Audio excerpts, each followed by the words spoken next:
Timu ya Mitoma Police y'abashije n'abakazi nezo kuzana mu finals za League ya Volleyball ya Burengero izoba habwo umurundo gwo kubanza mu season yabo ya kabiri y'empakezi. Mitoma y'abashije yaremirwe haco kuzo muzaka maririzo mwako guhwere hatabashohoza timu ya Nakivale ahabwo babibera hari 0 bwa nyuma yo kusinga mizane ebiri ya semifinal yona bari kugisingira habwo babushata har kamwe abahatene bija kuritana timu ya Bishop Stuart University naye yatwara timu ibiro mu finals bwa nyuma yo kushoza Amazon ombashija ababire bine chikopo kandi abayone mizane ebiri ya semifinal bagisingira habwo babushato har 2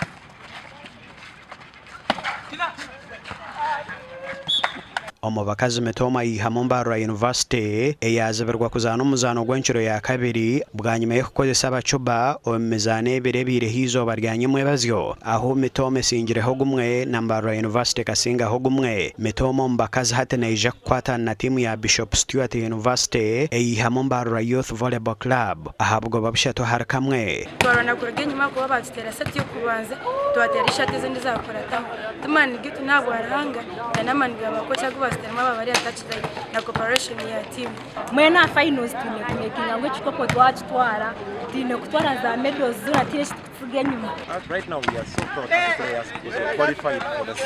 finals after winning our semi-finals, and that is a great move for us. Ndi Edwin Ram ahabwa TV West